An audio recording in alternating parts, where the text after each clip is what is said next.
It was just like every other night in the dimension. Every monster was fast asleep, snug as a humbug in a rug as they lived out the wildest adventures inside their heads. But for Proto, tonight would bring him a much more abnormal dream than before.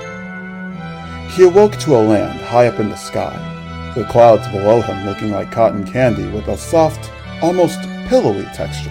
The heck is this place? He said, as he observed the new location he found himself in. The unfamiliar haze of pink clouds was fairly confusing to our electrical friend, so he decided to search for locals to figure out where he was. He searched far and wide, trekking through fields of cotton and across rainbow bridges, looking for any signs of life that could give him the answer to his burning question. But he couldn't find a single soul.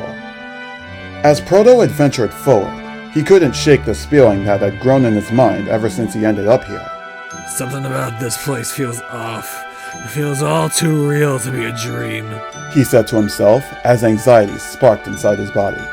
But he wasn't paying attention to his surroundings, and soon found himself plummeting into a cloudy canyon. Even though he knew the clouds were soft enough to let him survive the fall, he still braced for impact. But to his surprise, his fall was not cushioned by the ground, but rather by a monster, a small sleepy one, who didn't seem to notice him standing on her back. As he stepped down to the ground, something started fading into view. A familiar face started hovering closer and closer to him, a face that he had not seen in a very long time. Dude!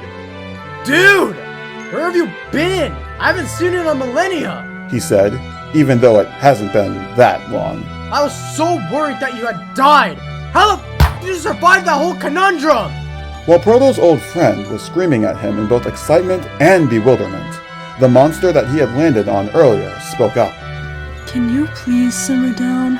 Your screaming is giving me a headache, she said, her voice soft and quiet.